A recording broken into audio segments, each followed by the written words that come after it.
రెడ్డి అధికారంలోకి వచ్చినప్పటి నుండి పేదల మీద చేస్తున్న దౌర్జన్యాలు అన్నీ ఇన్ని కావు. రేవంత్ రెడ్డి గారు అధికారం తీసుకున్న మొదటి నెలలోనే హైడ్రా అనే సంస్థను జీవో నెంబర్ 99 అనే ఒక క్రూరమైన జీవోను తీసుకొచ్చి హైడ్రా అనే సంస్థను మరి క్రియేట్ చేసిండు. వారిని చాలాసార్లు కూడా మీడియా మిత్రులు అడిగినప్పుడు వారు చెప్పింది ఏందయ్యా అంటే, నాకు హిట్లర్ అంటే ఆదర్శం, మరి హిట్లర్ యొక్క జీవిత చరిత్ర నుంచే నేను ఈ హైడ్రా పేరును తీసుకున్నాను అని చెప్పి తను బాహాటంగానే హిట్లరు తనకు ఆదర్శం. హిట్లరు ఆనాడు నాజీ జర్మనీలో ఏ విధంగా అయితే లక్షలాది మందిని ఊచకోత కోసిండో, రక్తపాతానికి తెరలేపిండో, ప్రపంచాన్నే మరి అతలాకుతలం చేసిండో, ఆ విధంగా తెలంగాణ రాష్ట్రాన్ని అతలాకుతలం చేయడానికే నేను ఈ జీవో నెంబర్ 99 హైడ్రాని తీసుకొచ్చినని రేవంత్ రెడ్డి గారు చాలాసార్లు కూడా మరి చెప్పిండు. ఇలా హైడ్రా ద్వారా జరిగిన దారుణాలు అన్నీ ఇన్ని కాదు. తెలంగాణలో భారత రాష్ట్ర సమితి మొదటి రోజు నుంచి కూడా హైడ్రాకు వ్యతిరేకంగా పోరాటం చేస్తున్నారు. 2024వ సంవత్సరంలో హైడ్రా మొదలు చేసిన తొలి నాళ్లలోనే దివ్యాంగుల కాలనీ, మహబూబ్నగర్ జిల్లా కేంద్రంలో దివ్యాంగుల కోసం ఒక కాలనీ పెడితే ఆ దివ్యాంగుల కాలనీలు పిల్లలు చదువుకునే పుస్తకాలను కూడా చిదిమి వేసి వాళ్ళ బాల్యాన్ని నాశనం చేసి మరి హైడ్రా ఆ దివ్యాంగుల కాలనీ అంతా కూడా నేలమట్టం చేసింది. అదేవిధంగా సున్నం చెరువులో కూకట్పల్లిలో పేదవాళ్ళందరూ కూడా ఎక్కడెక్కడి నుండో వచ్చి ప్రభుత్వం దగ్గర నుంచి పర్మిషన్లు తీసుకుంటే రాత్రికి రాత్రి పోయి అక్కడ కూడా ఎన్నో భవనాలను లేకపోతే గుడిసెలను నేలమట్టం చేశారు హైడ్రా అధికారులు. ఇక మీకు అదేవిధంగా అమీన్పూర్ దగ్గర కూడా అదేవిధంగా ఎన్నో బిల్డింగులు నేలమట్టం చేసిండ్రు. అదేవిధంగా వీళ్ళ నుంచి స్ఫూర్తి తీసుకొని వెలుగుమట్లలో, ఖమ్మంలో అయితే ఖమ్మంలో వెలుగుమట్లను గాజాలాగా నేలమట్టం చేసిండ్రు మరి ఈ కాంగ్రెస్ నాయకులు, హైడ్రా అధికారులు. అట్లా ఎన్నో వందలాది వేలాది ఇళ్లను మరి నేలమట్టం చేసిన ఘోరమైన క్రూరమైన చరిత్ర ఈ హైడ్రాకున్నది.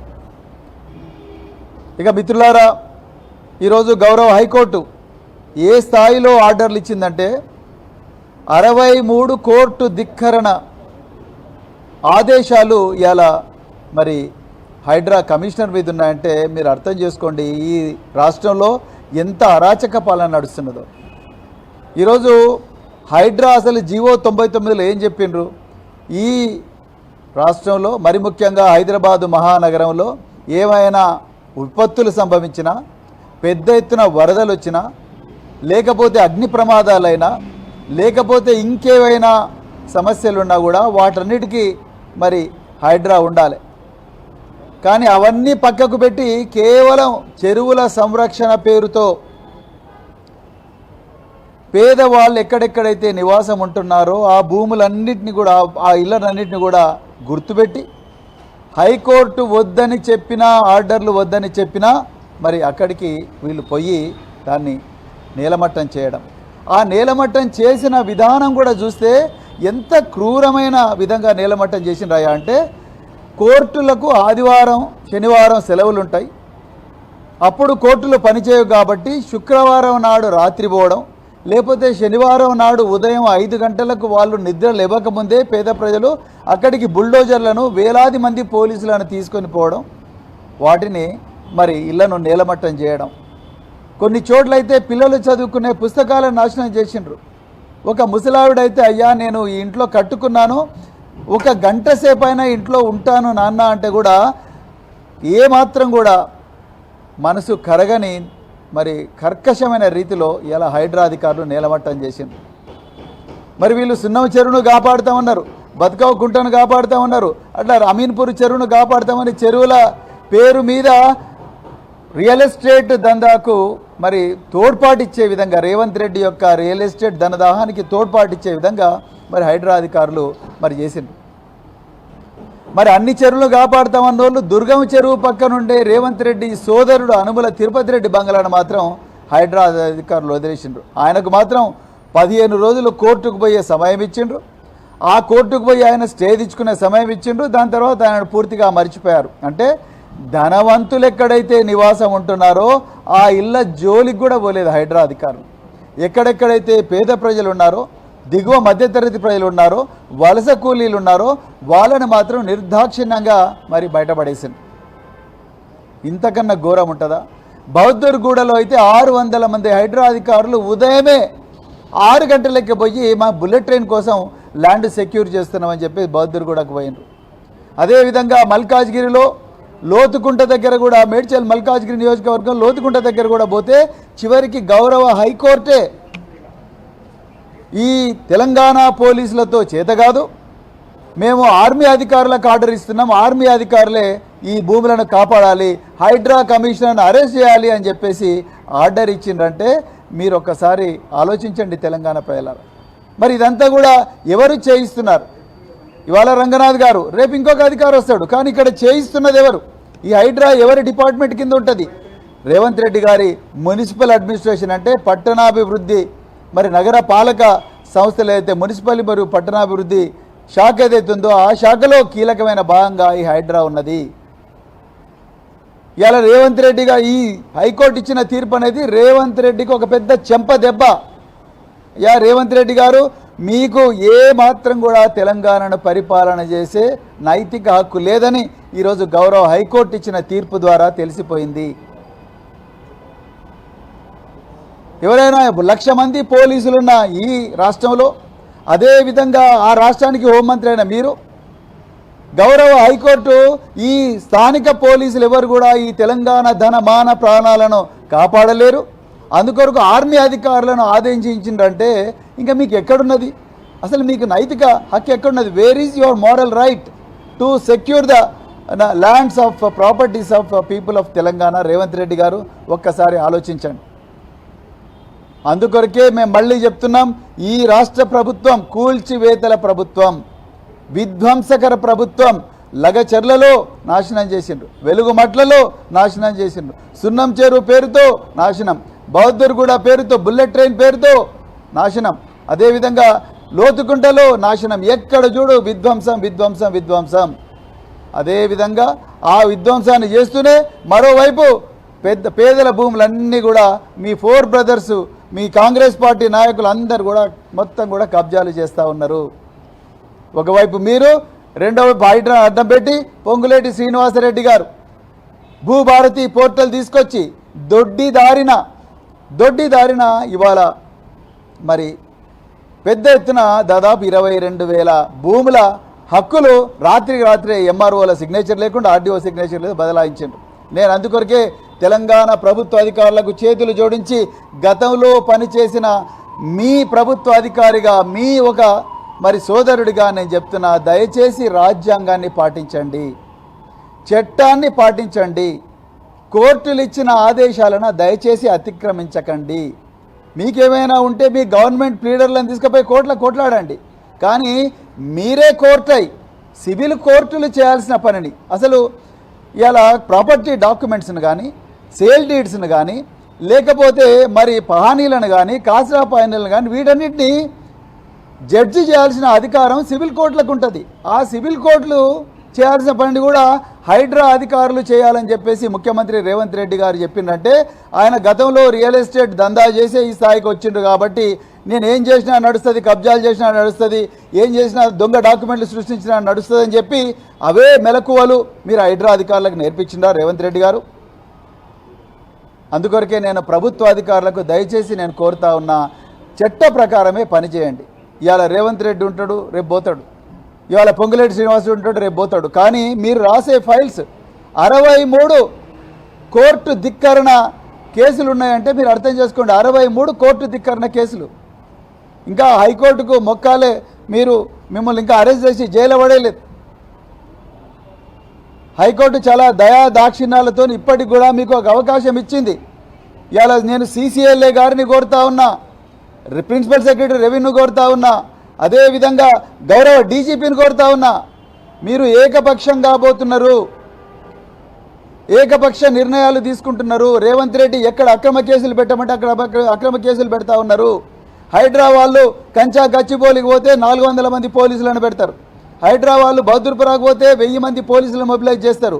హైడ్రా వాళ్ళు లోతుకుంట పోతే 1000 మంది పోలీసులను మొబిలైజ్ చేస్తారు. చివరికి గౌరవ హైకోర్టు ఏం చెప్పింది?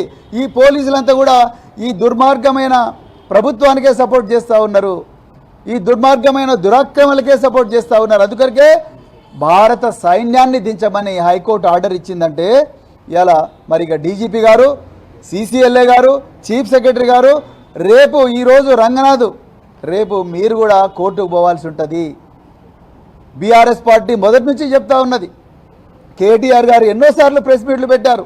మూసీ సుందరీకరణ పేరుతోని మీరు ఏదైతే విధ్వంసానికి పూనుకున్నారో హైడ్రాను ముందరబెట్టి పేద ప్రజల ఇండ్ల మీద బుల్డోజర్ నడిపించాలని మీరు ఏదైతే పన్నాగ పనినరో కేటీఆర్ గారు మొదటి రోజు నుంచి కూడా దీని మీద పోరాడుతూ ఉన్నాడు. బీఆర్ఎస్ నాయకత్వం పోరాడుతూ ఉన్నది.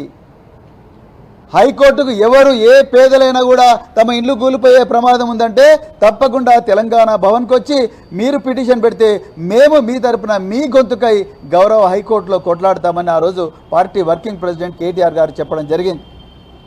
ఇప్పటికైనా రేవంత్ రెడ్డి గారు బుద్ధి తెచ్చుకోండి. మీరు చెప్పినట్టుగానే అధికారులు చేస్తున్నారు. ఇది రంగనాథ్ తీసేసినట్టు కాదు, మిమ్మల్ని తీసేసినట్టు. మీరు అర్జెంటుగా వైదొలగాలి.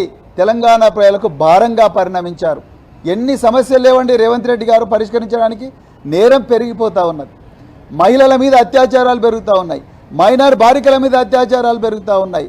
ఒకవైపు విద్యార్థులు మా పేపర్లు లీక్ అవుతామని కొట్లాడుతూ ఉన్నారు, నిరుద్యోగులు క్యాలెండర్ ఏమైందని కొట్లాడుతూ ఉన్నారు, రైతులు యూరియా ఏమైందని కొట్లాడుతూ ఉన్నారు. ఇంకొక వైపు ఎల్నైనో ముప్పుతోని రైతులు మరి తల్లడిల్లిపోతూ ఉన్నారు వర్షాలు రాక. ఇవన్నీ సమస్యలను పరిష్కరించాల్సిన మీరు నిరుద్యోగులు, ఉద్యోగులు, రిటైర్ అయిన వాళ్ళు పెన్షన్లు కోరుతూ ఉన్నారు.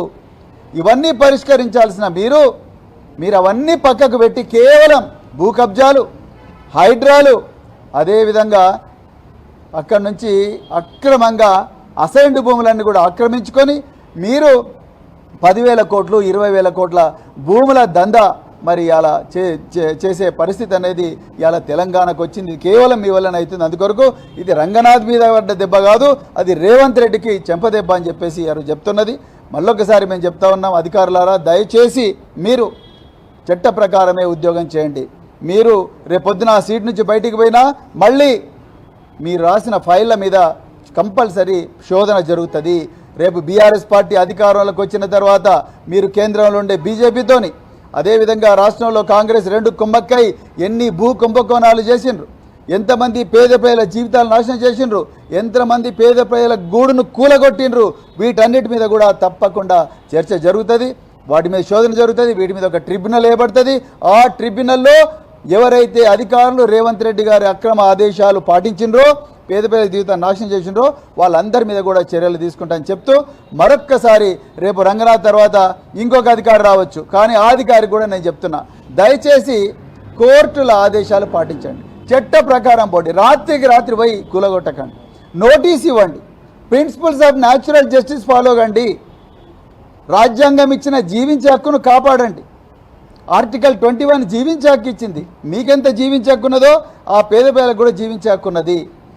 అంతే తప్ప వాళ్ళని కొట్టకండి. పోలీసు వాళ్ళని తీసుకుపోయి వాళ్ళ గూడ్ల మీద లేకపోతే వాళ్ళ పుస్తకాల మీద వాళ్ళ జీవితాల మీద బుల్డోజర్ను నడిపించకండి.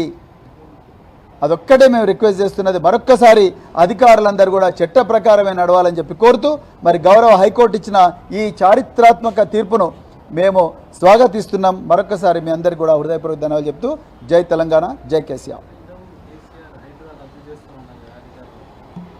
అవును, మా పార్టీ అధినేత తెలంగాణ తొలి ముఖ్యమంత్రి కేసీఆర్ గారు అధికారంలోకి వచ్చిన మొదటి రోజునే హైడ్రా అనే భూతాన్ని రద్దు చేస్తామని చెప్పారు. ఎందుకంటే ఇది పేద ప్రజల జీవితాలను ఛిద్రం చేస్తూ ఉన్నది, పేద ప్రజల జీవితాలను ఆడుకుంటూ ఉన్నది. అదేవిధంగా ధనవంతులు ఎవరైతే ఉన్నారో వాళ్ళను కాపాడడం కోసం, వాళ్ళ ఆస్తులు పెంచడం కోసం, వాళ్ళ దందా నడవడం కోసమే హైడ్రా వచ్చింది. కాబట్టి గౌరవ కేసీఆర్ గారు మొదటి రోజునే అధికారంలోకి వచ్చిన మొదటి రోజునే హైడ్రాను రద్దు చేస్తామని చెప్పిండ్రు. అందుకొరకు హైడ్రాకు అసలు చట్టబద్ధత లేదు. ఈ హైడ్రా అనేది అసలు నిజంగా రేపు బీఆర్ఎస్ పార్టీ ఈ హైడ్రానే తీసేయాలని పోరాటం చేస్తుంది. మరి కేటీఆర్ గారి టైంలో ఇట్లా చేయలే కదా. ఆయన మున్సిపల్ పురపాలక శాఖ అభివృద్ధి శాఖ మంత్రి. ఎప్పుడైనా ఒక గుడిసైనా ఒగలగొట్టిండా కేటీఆర్? లేకపోతే ఒక రాత్రి వచ్చి ఏమైనా ఇండ్లు తీసేసిండా? లేకపోతే పేదోళ్ళందరినీ రోడ్ల మీద పడేసిండా? దివ్యాంగుల కాలనీలో ఎప్పుడైనా రాత్రి పోయిండా?